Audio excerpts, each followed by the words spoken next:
మన పూడూరులో తెలంగాణలో మొట్టమొదటిసారి మన కేసీఆర్ గారి కేటీఆర్ గారి ఆలోచన మేరకు రైతులు ఎప్పుడు కూడా రాజులు కావాలి, రైతులు ఎప్పుడు కూడా గొప్పలు కావాలని చెప్పి పెద్ద ఆలోచనతోటి కేంద్ర బడ్జెట్ తోటి 4,70,00,000 తీసుకొచ్చిండు మా మల్కాజ్గిరి ఎమ్మెల్యే రాజశేఖర్ రెడ్డి గారు.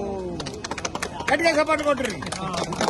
4,70,00,000 ఈ రోజు ఫుడ్ ప్రాసెస్ యూనిట్. ఇది ఫుడ్ అంటే 14 గ్రామాలు మేడ్చలు ఉన్నాయి. దీని చుట్టుముట్టు మా ప్యాక్ చైర్మన్ గాని ప్యాక్ డైరెక్టర్లు గాని వీళ్ళందరి సహకారంతో ఇవాళ మంచిగా నిర్మించుకున్నాము, ఎక్విప్మెంట్ తెచ్చుకున్నాము. ఫుడ్ ప్రాసెస్ యూనిట్ ఈ రోజు ప్రారంభించుకున్నాము. దీంట్లో ఏంటంటే రైతులంతా కూడా మనం అంతా హైదరాబాద్ మల్కాజ్గిరి మేడ్చల్ రైతులంతా కూడా సిటీకి దగ్గర ఉన్నాము.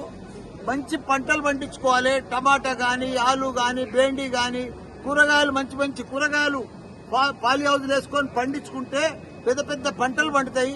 అవన్నీ కూడా ఇక్కడ తీసుకొచ్చి మన ఫుడ్ ప్రాసెస్ యూనిట్ లా మనం అవిటి కూడా క్లీన్ చేసుకోవచ్చు. టమాటాలతో జ్యూస్ చేసుకోవచ్చు, ఆలుగడ్డలతో చిప్స్ చేసుకోవచ్చు.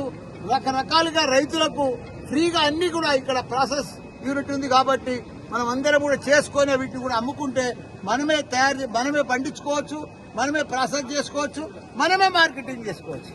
దానికోసమే ఈ రోజు ఈ యూనిట్ ఇక్కడ ప్రారంభించడం. తెలంగాణలో ఎక్కడ లేదు, ఫస్ట్ టైం ఈ యూనిట్.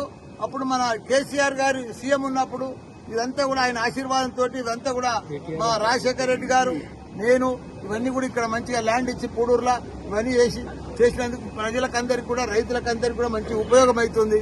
వాళ్ళందరూ కూడా ఇవన్నీ కూడా దీన్ని మంచిగా యూటిలైజ్ చేసుకోవాలి. ప్యాక్ చైర్మన్ దీనికి పెద్ద డైరెక్టర్లు కూడా కలిసి రైతులకందరికి కూడా వాళ్ళకి హెల్ప్ చేసి వాళ్ళకి మంచి పంటలు పండించి వాళ్ళకి అన్ని కూడా ప్రాసెస్ చేసి వాళ్ళకి మంచిగా డబ్బులు వచ్చేటట్టు చేయాలని కూడా మనం చేస్తున్నా. అందరికి కూడా నమస్కారం, ధన్యవాదాలు.